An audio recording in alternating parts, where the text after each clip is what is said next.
numa cidadezinha, o menino observava que todos que batiam à casa do seu avô sempre encontravam um pouso, um lugar para poder ficar.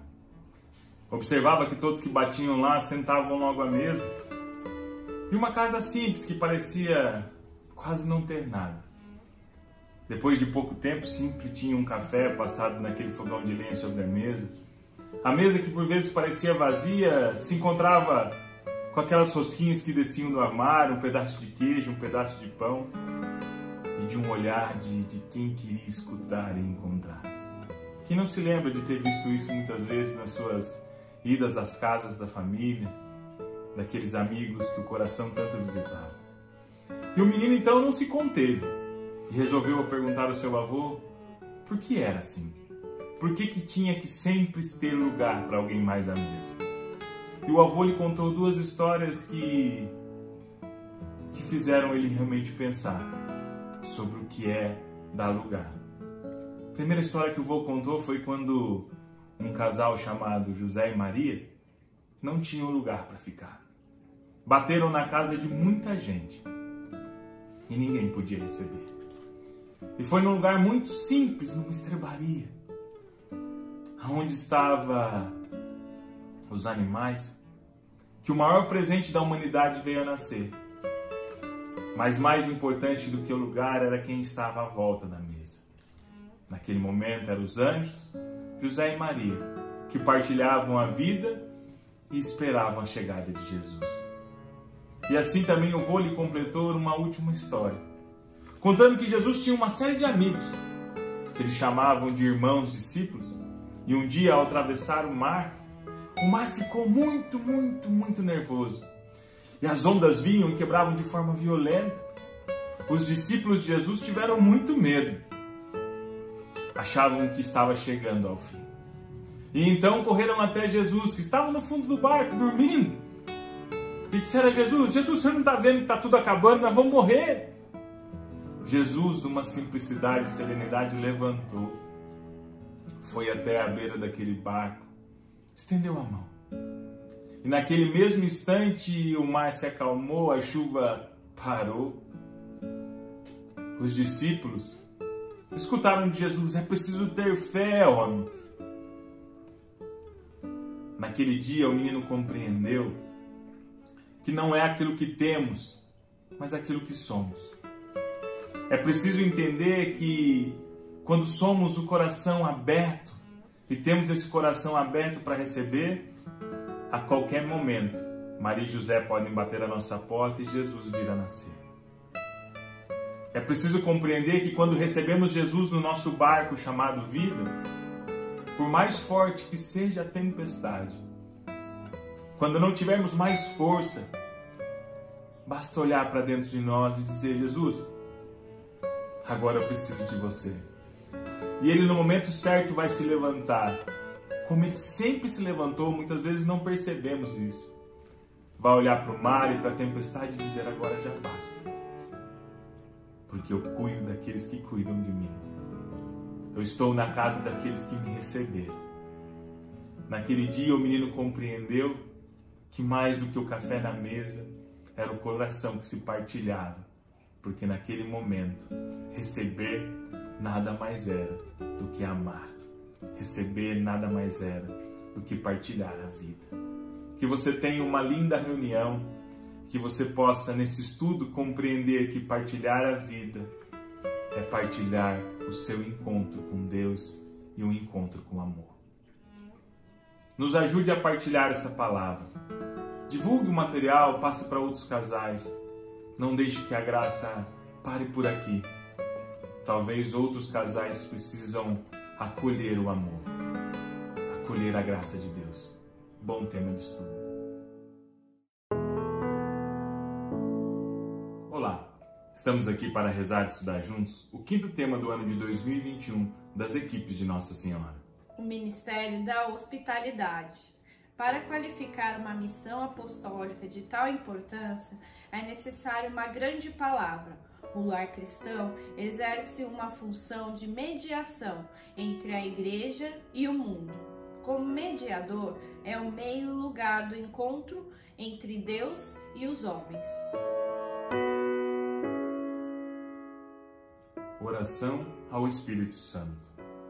Vinde, Espírito Santo, enchei os corações dos vossos fiéis e acendei neles o fogo do vosso amor. Enviai o vosso Espírito e tudo será criado, e renovareis a face da terra. Oremos. Ó Deus, que instruíste os corações dos vossos fiéis com a luz do Espírito Santo, fazei que apreciemos retamente todas as coisas, segundo o mesmo Espírito, e gozemos sempre da sua consolação. Por Cristo Senhor nosso. Amém. A imagem de hoje, de Ferdinand Cumont, nos leva a refletir a importância de uma mesa rodeada de amigos. Assim como nós fazemos os nossos encontros, talvez nesse momento um pouco diferente devido à pandemia que estamos vivendo, mas assim como aprendemos que é em volta da mesa, ao redor do celebrar e do partir o pão, é onde partilhamos a nossa vida e a nossa história. Tem alguns detalhes que eu queria partilhar com vocês sobre essa pintura. Primeiro, é a simplicidade da mesa posta. Muitas vezes nos preocupando com tantos os detalhes que devemos colocar à mesa e esquecemos que o mais importante não é o que está sobre a mesa, mas aquilo que está em volta, sobre aquilo que vamos partilhar e celebrar. Se percebemos na figura, apenas temos algumas xícaras e ali se partilha a vida. Ao olhar para cada um dos personagens da figura, percebemos a alegria e a tensão de ouvir o outro falar, de estar juntos, de poder celebrar este encontro. Outro ponto que eu quero chamar muita atenção na figura é o olhar. Já parou para pensar quantas vezes nós esperamos que alguém nos olhe, nos veja, e assim possamos realmente colocar o nosso coração à disposição do outro para que possa falar. Nunca devemos esquecer que em volta da mesa, no momento da partilha, talvez seja o único momento onde nós, irmãos de equipes, tenhamos para poder partilhar aquilo que nós vivemos, aquilo que nós celebramos, mas também aquilo que estamos a sofrer. O olhar do outro pode ser um olhar de cura e não de condenação. Preste atenção na figura e aquilo que ela quer nos trazer. O pintor, que foi um grande artista da sua época, além de ser professor de Van Gogh, trouxe na simplicidade desses traços, esses dois elementos de forma muito simples. O olhar de quem encontra o outro. Não só um olhar de quem está junto, de quem está no mesmo ambiente, mas um olhar de quem encontra. E a pergunta que eu lhe faço é, durante os seus encontros de equipe, das suas reuniões de equipe, o quanto o seu olhar tem sido um olhar de quem encontra, de quem vê. O quantas vezes nós temos muitas vezes nos preocupado mais em colocar muitas coisas sobre a mesa do que muitas vezes colocar a nossa vida sobre esse altar, que é a nossa reunião de encontro, que é a nossa reunião de equipe. Lembre-se que é no altar onde celebramos o pão e o vinho que se torna corpo e sangue, porque naquele momento a simplicidade que Jesus nos ensina não está naquilo que podemos dar, mas naquilo que podemos ser. E Jesus foi para nós partilha do seu próprio corpo e do seu próprio sangue, para que aqueles que estivessem em volta à mesa pudessem celebrar a vida. Que possamos aprender com a pintura de hoje, que mais importante do que é o que colocamos à mesa, é aquilo que colocamos diante do altar da celebração, do encontro, da nossa reunião de equipe. Que mais importante do que estar em volta da mesa é olhar para quem se deixa encontrar e precisa ser encontrado. Que assim como Ferdinand Cumont, possamos celebrar essa simplicidade e celebrar o encontro de uma boa reunião de equipe. Apresentação dos elementos de reflexão. A missão de hospitalidade relativa ao casal é uma das instituições mais originais do pensamento do Padre Caffarel. Ela decorre na sua profunda leitura eclesiológica da vida conjugal. Cada família é uma pequena igreja e uma miniatura que possui todas as características e missões da Igreja Universal. Etimologicamente, a definição literal da igreja é convocação ou Assembleia Santa. A hospitalidade exigida às famílias cristãs expressa essa dinâmica de acolhimento e de agregação eclesial dos homens a Deus. Muitos textos da Escritura confirmam isso. Pratiquem a hospitalidade com solicitude. Pratiquem a hospitalidade entre vós sem recriminação. Perseverai no amor fraternal. Não esqueçais a hospitalidade. A grande realidade humana da hospitalidade. Por que muitas tradições exaltam a nobreza da hospitalidade doméstica? A casa tem um peso simbólico e único. Posiciona um homem física e moralmente, enobrece, protege e funda a intimidade. Ela é um reflexo nosso, nossa casa. É um pouco como um indivíduo ampliado. É o centro de todas as atividades familiares. Ali nós amamos, ali damos a vida, ali refazemos nossas forças físicas e morais. Cuidamos do doente, descansamos, relaxamos, ali celebramos o culto ao Senhor, acolhemos viajantes e amigos. Um homem tem uma mentalidade de escravo, se ele não reinar sobre pelo menos alguns metros quadrados. A universalidade da arquitetura doméstica não permite divisórias e janelas e é uma resposta a duas aspirações, aparentemente contraditórias: a necessidade da intimidade e do isolamento e o desejo de comunhão com os outros. A hospitalidade é uma arte que os harmoniza habitualmente. Se um prevalecer sobre o outro, o risco é o do individualismo louco ou, ao contrário, um comunitarismo onde a pessoa desaparece no grupo. Mais do que um espaço fechado por paredes, a casa, antes de mais nada, é uma realidade espiritual que é muito especificada pelo uso do que se faz dela. A abertura das portas deve corresponder à abertura dos corações. A casa é para a família o que o corpo é para a alma. A hospitalidade é, portanto, antes de mais nada, uma disposição espiritual ao acolher. O hóspede é introduzido no coração da família e participa da sua riqueza de comunhão. A verdadeira hospitalidade, portanto, não consiste apenas em compartilhar o pão, mas, melhor ainda, na vida interior do lar, suas alegrias, seus sofrimentos, seus pensamentos e sentimentos. A qualidade do acolhimento é menos uma questão do que é materialmente compartilhado do que da maneira como é dado.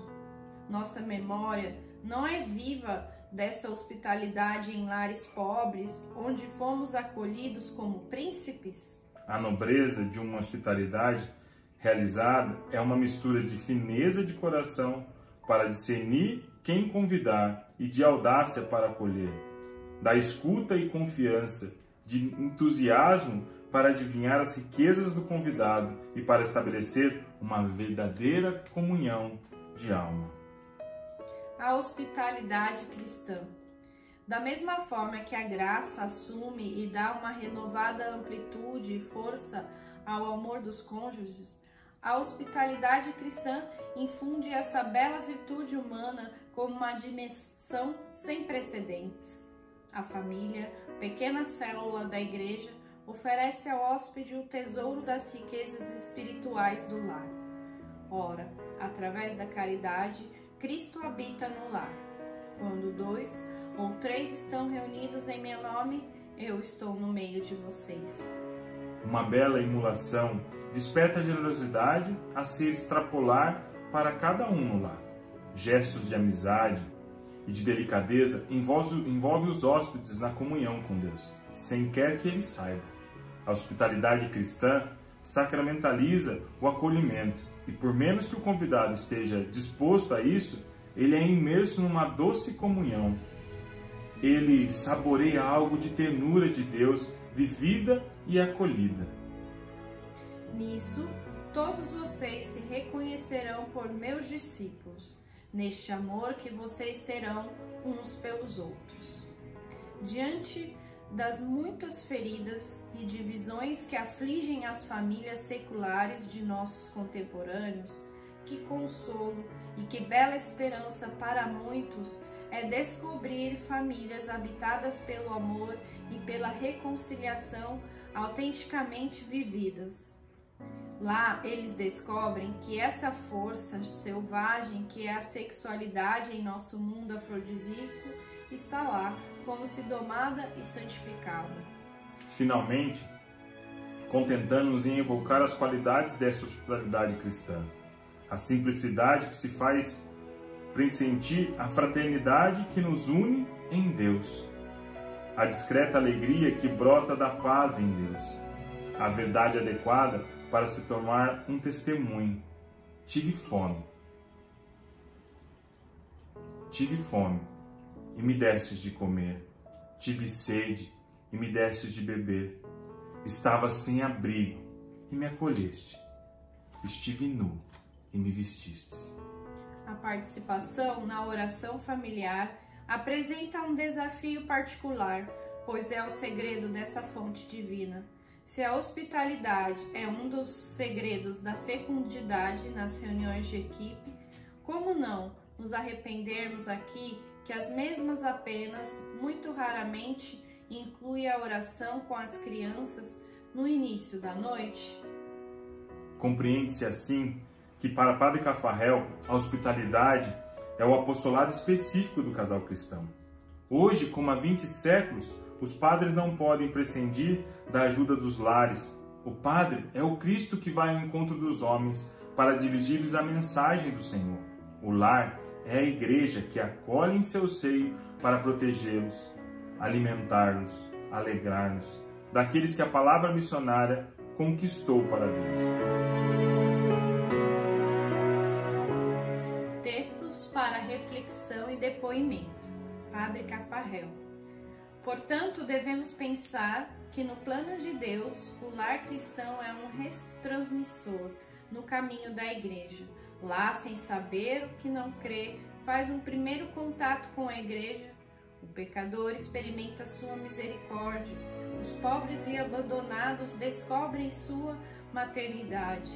Eles não se assustam com essa descoberta da igreja, porque na admirável expressão de um casal amigo, o lar é o rosto risonho e doce da igreja. Quantos que nunca teriam ido diretamente à comunidade litúrgica e aos sacramentos são gentilmente conduzidos para lá através da comunidade familiar. Cada vez que se quer aprofundar um aspecto da vida do casal ou da família, é preciso voltar ao ensinamento da Igreja sobre o sacramento do matrimônio. Esse sacramento tem como característica que seu sujeito não é um indivíduo como os outros sacramentos, mas o casal enquanto casal. Na verdade, ele funda, ele consagra, ele santifica uma pequena sociedade, única no seu gênero, que formam homem e mulher casados. E é a única instituição natural que goza do privilégio de entrar na ordem da graça, de estar ligada como tal ao corpo místico. Isso, de fato, não pode ser dito nem de uma nação, nem de um mosteiro. Seus membros podem muito bem estar ligados ao corpo místico, mas não o agrupamento enquanto agrupamento. Enquanto casal, ele, ligado ao corpo místico, torna-se como uma ramificação, um órgão deste corpo, cuja vida penetra nele e o carrega. Ora, esta vida, como você bem sabe, tem uma dupla orientação, culta e apostólica. Culta, ela é a extensão, a ressonância da oração de Cristo. Apostólica, ela continua no tempo a missão própria de Cristo. Ela opera o crescimento intensivo e extensivo do seu corpo. Este duplo aspecto da vida do corpo místico será, portanto, encontrado no lar cristão, como corpo em cuja vida ele participa. O lar é ao mesmo tempo uma comunidade orante e uma comunidade missionária. Papa Francisco, Amoris Laetitia. Sob o impulso do Espírito, o ciclo familiar não só acolhe a vida, proporcionando em seu próprio seio, mas também se abre e sai de si mesmo para derramar o seu bem sobre os outros, para protegê-los e buscar sua felicidade. Essa abertura se revela, sobretudo, na hospitalidade, encorajada pela palavra de Deus de forma sugestiva. Não esqueças da hospitalidade, pois graças a ela que alguns, sem saber, acolhem anjos. Quando a família acolhe e vai em direção aos outros, especialmente em direção aos pobres e abandonados, ela é um símbolo, testemunho, participação na maternidade da Igreja.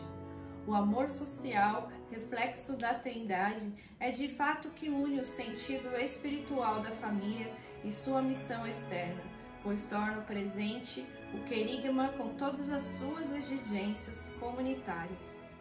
A família vive sua espiritualidade, sendo ao mesmo tempo uma igreja doméstica e uma célula vital para a transformação do mundo. Papa Francisco, Christus Vivit. Criar um lar é, em última análise, fazer uma família. É aprender a sentir-se unido com os outros, além dos laços utilitários e funcionais, unido de modo a sentir a vida um pouco mais humana. Criar um lar é fazer com que a profecia tome corpo e se torne nossas horas e nossos dias menos inóspitos, menos indiferentes e anônimos. Significa criar vínculos que são construídos através de gestos simples e no dia a dia e que todos nós podemos fazer. Um lar, e todos nós sabemos muito bem, precisa da colaboração de cada um.